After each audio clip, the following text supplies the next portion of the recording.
بعض بزرگوں نے بڑی اچھی تشبیہ دی ہے، جس کو حضرت سیدی بحر العلوم رحمۃ اللہ علیہ بھی اس کو نقل کیے ہیں، بڑی اچھی تشبیہ دی ہے۔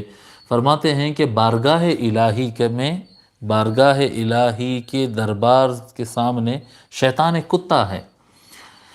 کتا ہوتا نا، لوگ کتا پالتے ہیں، تو اسی طرح سے ہے کہ یہ شیطان بھی جو ہے یہ ایک کتا ہے، اللہ تبارک و تعالیٰ کا ہی ہے، یہ بارگاہ الہی کا کتا ہے۔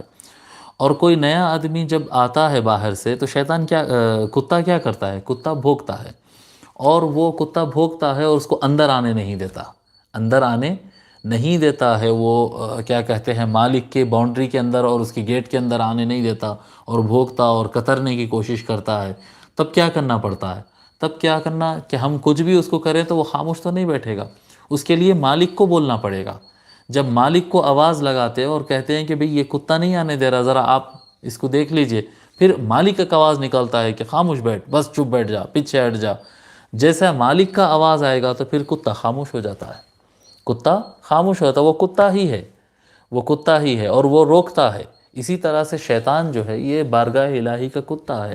جب انسان اللہ کی طرف متوجہ ہوتا ہے، اللہ تعالیٰ کی طرف توجہ کرنا چاہتا ہے، اللہ کی اطاعت کرنا چاہتا ہے، کام کرنا چاہتا ہے، کچھ اچھا کرنا چاہتا ہے، تو فوراً شیطان آ جاتا ہے جو اس کو بھٹکا دیتا ہے۔ یہ بھٹکانا اس کا بھونکنا، جیسا کتے کا بھونکنا ہوتا ہے ویسے شیطان کا بھٹکانا ہوتا ہے۔ شیطان اس کو اچھے کام کرنے دیتا نہیں، اور وہ اس کو ستاتا ہے، گمراہ کرتا ہے، بھٹکاتا ہے، عجب میں ڈالتا ہے، تکبر میں ڈالتا ہے، پتہ نہیں کتنے اس کے حربے اور اس کے چال ہے۔ تب اللہ تبارک و تعالیٰ کو پکارنا پڑے گا، اس کتے کے مالک کو پکارنا پڑے گا، یہ شیطان کو پیدا کرنے والے مالک الملک کو پکارنا پڑے گا کہ اے اللہ، یہ ہم کو صحیح راہ پہ چلنے سے روک رہا ہے، اے اللہ یہ ہم کو تیرے پاس آنے سے روک رہا ہے، تو اپنی پناہ میں لے لے۔